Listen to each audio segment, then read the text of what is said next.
Last time हमने आपका colour coding for carbon resistor देखा था, राइट। बच्चा लोग आज बहुत ही सिंपल चीजें देखनी है जो ऑलरेडी आप पहले पढ़ चुके हो। 10th में आपने पढ़ा था ओम्स लॉ, आज हम ओम्स लॉ देखेंगे। बस नवा आज ये आएगा कि आपने जो ओम्स लॉ देखा था वो स्केलर फॉर्म था, आज हम उसका वेक्टर फॉर्म देखेंगे। और उस ओम्स लॉ को अगर मुझे प्रूव करना हो तो कैसे प्रूव करना है वो आज हम देखेंगे। दूसरी चीज, आज हम parallel and series connection of resistor देखेंगे, जो आप ऑलरेडी 10th में देख चुके हो, वही सेम टू सेम। तो भाई सबसे पहले हम देखने जा रहे हैं ओम्स लॉ। अच्छा भाई, ओम्स लॉ शुरू करने से पहले हम कुछ एक नई चीज देखते हैं। क्या भाई, सपोज करो कि ये मेरा कंडक्टर है। अब इस कंडक्टर में यहां से करंट फ्लो हो रहा है। अब हमको मालूम है कि करंट क्या कैसी क्वांटिटी है, एक स्केलर क्वांटिटी है। और हमने देखा था कि इसको हम टेंसर भी कहते हैं, टेंसर क्वांटिटी या तो स्केलर क्वांटिटी।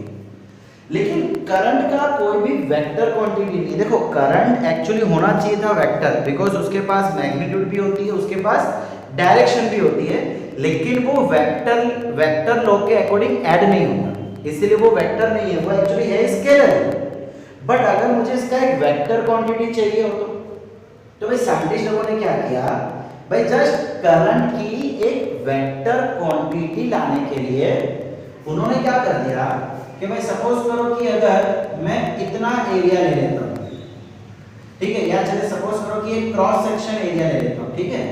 ये मैंने क्या किया, इसका क्रॉस सेक्शन एरिया ले लिया। तो भाई इस एरिया में से जितना करंट जाएगा उसको उन्होंने नाम दे दिया करंट डेंसिटी। क्या नाम दे दिया, करंट डेंसिटी। और इसको डिनोट कर दिया कैपिटल जे से, करंट डेंसिटी। और उसको डिनोट किससे कर दिया, कैपिटल जे से। अब भाई हमने क्या बोला, करंट डेंसिटी। इसका मतलब कि आपके कितने एरिया में से कितना करंट फ्लो हो रहा है वो आपको दे देगा करंट डेंसिटी। भाई हमने इससे पहले चार्ज डेंसिटी देखा था, इलेक्ट्रॉन डेंसिटी देखा था, है ना। उसका मतलब क्या होता है कि आपके कोई एक पर्टिकुलर एरिया में कितना चार्ज है, सिमिलरली इस पर्टिकुलर एरिया में कितना आपका चार्ज होगा। अब चलो खास बात यह है कि यहाँ पे ये जो एरिया है ना वो एरिया वेक्टर होगा, एरिया नहीं होगा। ये खास बात आपको ध्यान देनी है। और भाई जो एरिया वेक्टर है वो कंपलसरी करंट को पैरेलल होना चाहिए। ध्यान से सुनो, मैं क्या बोल रहा हूं, area vector must be parallel to current.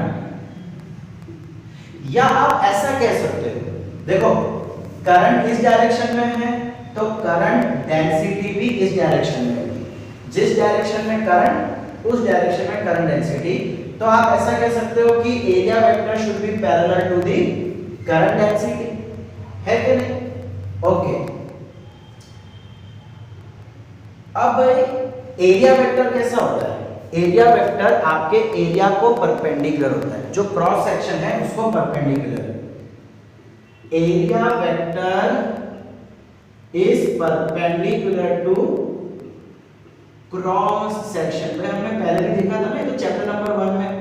आज अगर कोई 2D सरफेस है तो उसको परपेंडिकुलर निकलेगा वो। सिमिलरली इसका एरिया वेक्टर कहां हो जाएगा, ऐसे बाहर की तरफ, ठीक है। सो ये दोनों कैसे हो गए, सेम डायरेक्शन। अब देखो, एक खाली मैं आपको एक चीज बता रहा हूं आपको कॉन्सेप्ट क्लियर करने के लिए, समझने के लिए, कि मान लो हमारा ये कोई कंडक्टर है और इस कंडक्टर का कोई क्रॉस सेक्शन है जो स्ट्रेट नहीं है, जो थोड़ा टिल्टेड है। ऐसा कोई क्रॉस सेक्शन ले लेता हूं। अब भाई इसका एरिया वेक्टर कहां होगा, भाई किसी भी क्रॉस सेक्शन का एरिया वेक्टर हमेशा उसको परपेंडिकुलर होता है कि नहीं। और करंट कहां जा रहा है बच्चा, करंट अभी भी ऐसे ही जा रहा है। हमने क्या बोला कि area vector must be parallel to current. हम कौन से एरिया वेक्टर लेंगे जो करंट को पैरेलल है। तो बच्चा लोग अब मान लेते हैं कि ये इसके साथ थीटा एंगल बना है, तो क्या हम यहाँ पे दो कंपोनेंट ले सकते हैं, एक एक्स एक्सिस और एक वाई एक्सिस। एक्स एक्सिस पे क्या हो जाएगा, ए cos थीटा और ये हो जाएगा ए sin थीटा। अच्छा, करंट की डायरेक्शन कौन सी है, ये वाली। अब भाई करंट को पैरेलल एरिया का कौन सा कंपोनेंट है, ये कंपोनेंट तो परपेंडिकुलर हो गया, सो ये कंपोनेंट मेरे काम का नहीं है। सो करंट को पैरेलल कौन सा कंपोनेंट हुआ, दिस वन। तो उस समय अगर मान लो ऐसा सिचुएशन है तो मैं क्या बोल दूंगा, current density is equal to current upon a cos theta. Sorry यहां पे वेक्टर नहीं है, a cos थीटा। समझ आ रहा है? इसलिए हमेशा याद रखना कि जब भी आप करंट डेंसिटी निकालेंगे तो एरिया वेक्टर हमेशा करंट को पैरेलल होना चाहिए, हमेशा पैरेलल। अब देखो यहाँ पे ऑलरेडी पैरेलल था, तो पैरेलल मतलब cos 0, तो cos 0 1 आ जाएगा, इसलिए हमने यहाँ पे cos नहीं लिखा। एक्चुअली आपको अपने आपके बोर्ड एग्जाम में इसी में से आता है, ये तो जस्ट आपका कॉन्सेप्ट क्लियर करने के लिए हमने ये देखा। अच्छा, अगर मुझे वहां से करंट की फॉर्मूला निकालनी हो तो क्या मैं ऐसा लिख सकता हूँ, वहां से current is equal to current density a cos theta. क्या मैं ऐसा बोल सकता हूं, current is equal to J A cos theta. अब बच्चा लोग जे और ए दोनों एक ही डायरेक्शन में, देखो हमने क्या कहा था, करंट डेंसिटी कौन से डायरेक्शन में होती है, जहां पे आई होता है, और ए cos थीटा कौन से डायरेक्शन में है, जहां पे जे है। अब हो सकता है वो यूं होंगे या तो यूं होंगे, मतलब या तो एक ही डायरेक्शन में होंगे या तो ऑपोजिट में होंगे, लेकिन होंगे तो पैरेलली। तो क्या मैं इसको ऐसा लिख सकता हूं, I is equal to J dot A. देखो भाई यहां से करंट की एक और फॉर्मूला बन के आ गया, current is equal to current density dot area vector, vector J dot vector A, J dot ए।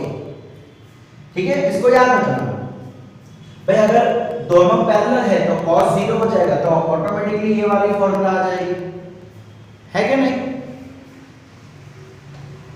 समझ आ रहा है बच्चा लोग यहां तक? ओके, सो चलिए अब शुरू करते हैं ओम्स लॉ। भाई ओम्स लॉ क्या कहता है, when all the physical conditions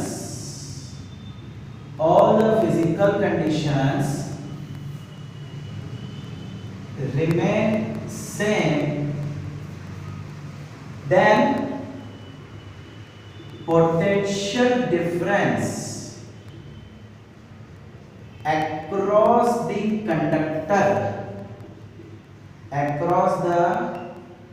conductor is proportional या directly proportional to current। भाई ये स्टेटमेंट बहुत जरूरी है ओम्स लॉ का। ये क्या बोल रहा है, all the physical conditions remain same. भाई यहाँ पे फिजिकल कंडीशन मतलब कौन सी, फिजिकल कंडीशन मतलब कौन सी भाई, आपका टेम्परेचर, प्रेशर, ह्यूमिडिटी एक्सेट्रा। भाई इतने फिजिकल क्वांटिटीज जो है भाई, ठीक है, मोस्टली टेम्परेचर ही होता है, मोस्टली फिजिकल क्वांटिटीज में टेम्परेचर को देखा जाता है, लेकिन एक एक्सटर्नल फैक्टर्स हैं, प्रेशर, ह्यूमिडिटी, ऐसा कहा जाता है कि अगर वो चेंज ना हो रहे, देखो हमने लास्ट टाइम पढ़ा था ना कि अगर टेम्परेचर चेंज होगा तो इलेक्ट्रॉन्स ज़्यादा निकलेंगे, एवरेज जो रिलैक्सेशन टाइम था उसमें फर्क आएगा, है ना। सो भाई अगर आपका टेम्परेचर कांस्टेंट है तो पोटेंशियल डिफरेंस जो कि किसी कंडक्टर के अक्रॉस लगाया जा रहा है वो डायरेक्टली प्रोपोर्शनल होगा किसके, हमेशा करंट के। किसके प्रोपोर्शनल होगा, करंट के। अब भाई अगर मैं इसके बदले ये इक्वल टू लगा दूं तो यहां पे एक कांस्टेंट आ जाएगा जिसे हम कहते हैं रेजिस्टेंस। और ये रेजिस्टेंस हमेशा कांस्टेंट रहता है। कांस्टेंट रहता है। कब कांस्टेंट रहता है? जब तक आपकी फिजिकल कंडीशन बदल नहीं रही हो। अगर टेम्परेचर में बदलाव आएगा या प्रेशर में बदलाव आएगा तो फिर ये कांस्टेंट नहीं रहेगा। ठीक है, तो भाई ये जो चीज है ना, इसे हम कहते हैं ओम्स लॉ। और बच्चा लोग ये क्या है? एक स्केलर फॉर्म है। क्या है ये? एक स्केलर फॉर्म है। तो कभी आ जाएगा ना scalar form of Ohm's law. So V is equal to IR, इसे भी आप बोल सकते हो। V is equal to IR, scalar form of Ohm's law. अच्छा, अब अच्छा तो जितने भी कंडक्टर ओम्स लॉ को फॉलो करते हैं उसे हम ओमिक कंडक्टर कहते हैं। क्या कहते हैं? Ohmic conductor. भाई देखो, सारे के सारे एलिमेंट ओम लॉ को फॉलो नहीं करते। ना ना ना नहीं करते। कुछ कुछ ऐसे एलिमेंट हैं, कुछ कुछ ऐसे मेटल्स हैं जो ओम्स लॉ को फॉलो नहीं करते हैं। अगर मैं करंट बढ़ाऊंगा तो रेजिस्टेंस बढ़ जाएगा। अगर मैं करंट बढ़ाऊंगा तो रेजिस्टेंस बढ़ जाएगा। ऐसे भी कंडक्टर होते हैं। आपके सिलेबस में आपको यही है, आपके सिलेबस में ये, लेकिन उसका भी होता है। अच्छा, अब अगर इसका ग्राफ ड्रॉ करूं तो ओमिक कंडक्टर का ग्राफ ड्रॉ करूं, ये वेलोसिटी, ये करंट, तो भाई ये हमेशा स्ट्रेट लाइन ही आएगा। ये ग्राफ आप 10th में भी देख चुके हो। और फिर ये जो एंगल है थीटा, ये आपको दे देगा slope is equal to tan theta is equal to V by I। ठीक है, ये क्या देगा आपको? रेजिस्टेंस। ठीक है भाई, तो छोटा मोटा बात है, बहुत ही आसान सा काम है। अब इंपॉर्टेंट चीज ये है बेटा, कई बार एग्जाम में बोलते हैं कि इस ओम लॉ को प्रूव करो, मतलब ये रेजिस्टेंस कांस्टेंट है ऐसा प्रूव करो। अब भाई ये तो एक्चुअली एक्सपेरिमेंटली डेराइव्ड फॉर्मूला है। ये फॉर्मूला कहां से आई? एक्सपेरिमेंट से। इसको प्रूव नहीं किया जा सकता, लेकिन फिर भी आपके बुक में एक प्रूफ दिया है। चलिए हम भी वो प्रूफ देख लेते हैं। Proof of Ohm's law. Actually बच्चा ये कुछ नवा नहीं है। ये जो प्रूफ हम देखने वाले हैं अभी, ये हमारे लिए नवा नहीं है, हमने ऑलरेडी किया हुआ है। आओ बताओ, देखते हैं। भाई हमने एक फॉर्मूला देखा था, I is equal to V ना, है ना? एक फॉर्मूला देखा था जहां पे Vd मतलब ड्रिफ्ट वेलोसिटी, E मतलब चार्ज ऑन इलेक्ट्रॉन, M का मतलब number of electrons per unit volume and capital A का मतलब होता था एरिया ऑफ क्रॉस सेक्शन। फिर इसके अंदर हम ड्रिफ्ट वेलोसिटी की फॉर्मूला पुट अप की थी, ml by ne square, sorry nev by ml, और ये हो गया था आपका ENA। एक मिनट, सॉरी, ये E था, EV अपॉन ml। कुछ ऐसा हमने देखा था। Drift velocity bye drift velocity की फॉर्मूला याद है? Acceleration into average time. हाँ, एक टाउ भी पिक्चर में आता था भाई, इधर टाउ पिक्चर में आएगा ना इसके, ई टाउ।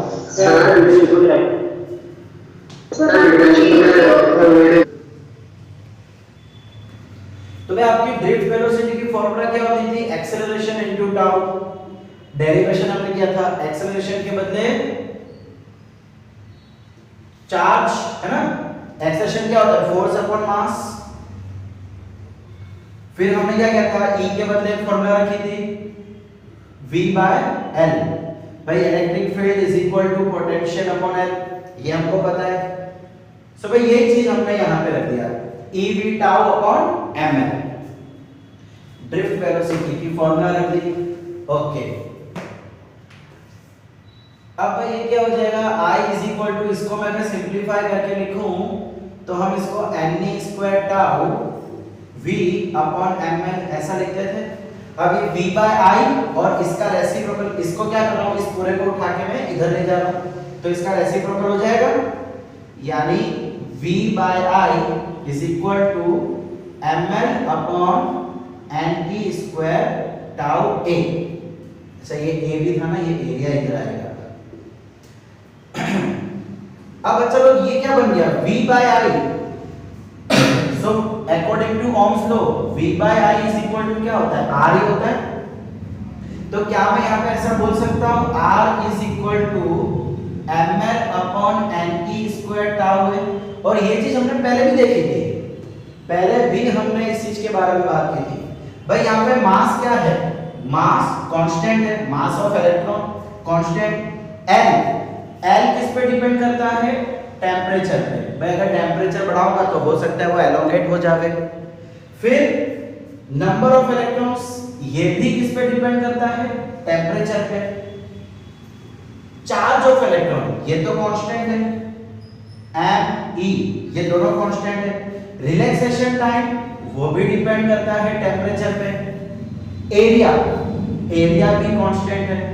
इसका मतलब कि रेजिस्टेंस के अंदर जितने भी टर्म्स आ रहे हैं या तो वो कांस्टेंट है या तो वो टेम्परेचर पे डिपेंड करते हैं। सो ओम्स लॉ क्या था, ओम्स लॉ भी तो यही था कि अगर फिजिकल कंडीशन सेम रहती है तो, और फिजिकल कंडीशन का मतलब क्या, टेम्परेचर। अगर टेम्परेचर कांस्टेंट रहेगा तो ये सब भी कांस्टेंट रहेंगे, और ये सब तो ऑलरेडी कांस्टेंट था।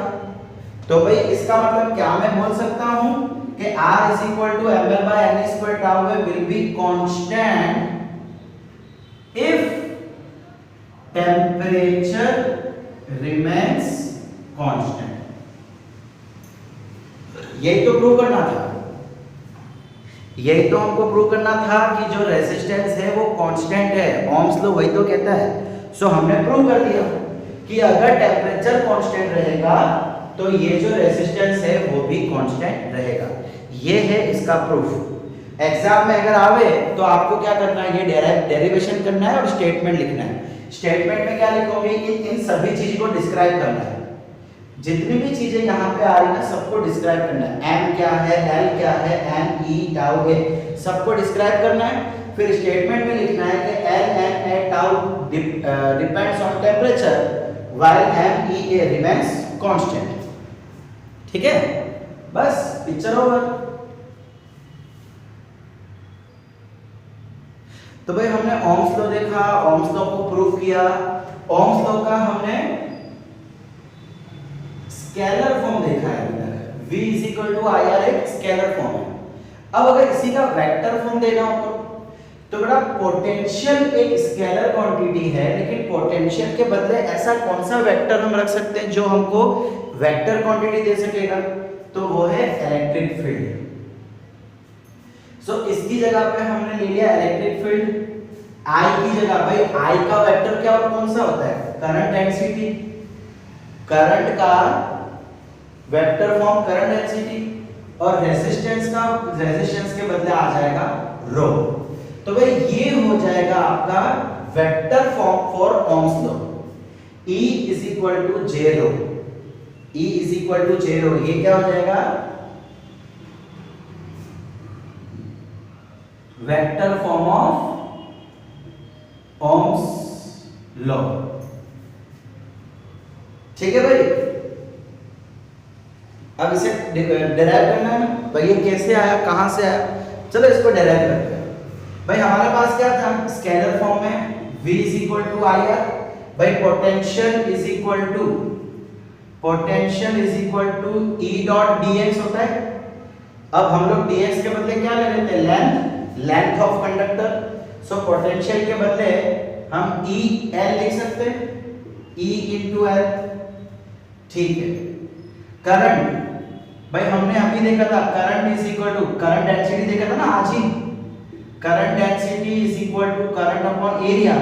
सो current is equal to J A, जिसमें कि ये वेक्टर होगा। तो चलिए इसको वेक्टर लेते हैं, जे ए। फिर आर, आर की फॉर्मूला क्या होती है, रो एल बाय ए। तो आर के बदले हम रख देते हैं रो एल बाय ए।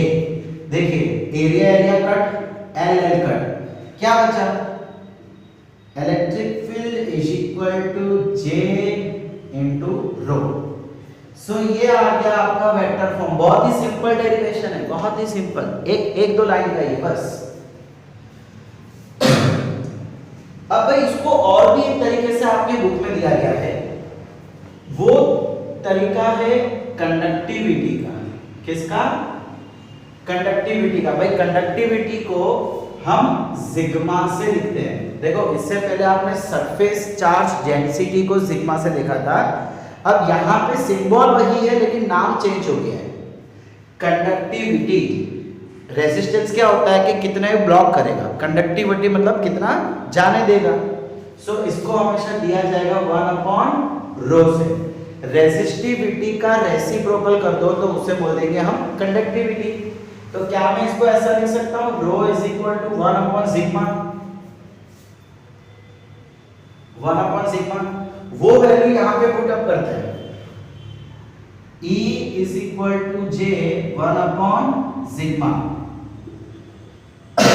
अब इसको यहां पे लेके आ जाते हैं तो क्या हम ऐसा बोल पाएंगे, current density is equal to sigma into electric field. लो इसको यहां पे लेके आ गए, सिंपल। तो भाई आपके बुक में इस टर्म्स में भी फॉर्मूला दिया हुआ है, ये भी ओम्स लॉ ही है, Ohm's law in vector form. Current density is equal to conductivity into electric field. अब याद रखने का सबसे बेस्ट तरीका यही है। देखो आप इसको भी याद मत रखो, आप इसको भी याद मत रखो, मतलब डेरिवेशन है, डेरिवेशन में याद रखना पड़ेगा। बट अगर डायरेक्ट फॉर्मूला याद रखनी है तो इतना याद रखो, पोटेंशियल के बदले उसका vector form electrical field, current के बदले उसका वेक्टर फॉर्म करंट डेंसिटी, और रेजिस्टेंस के बदले आ जाएगा रेजिस्टिविटी। सिंपल। फिर रेजिस्टिविटी इज इक्वल टू 1/कंडक्टिविटी, वो तो हम आराम से कर सकते हैं। ठीक है भाई, यहां तक समझ आया बच्चा लोग?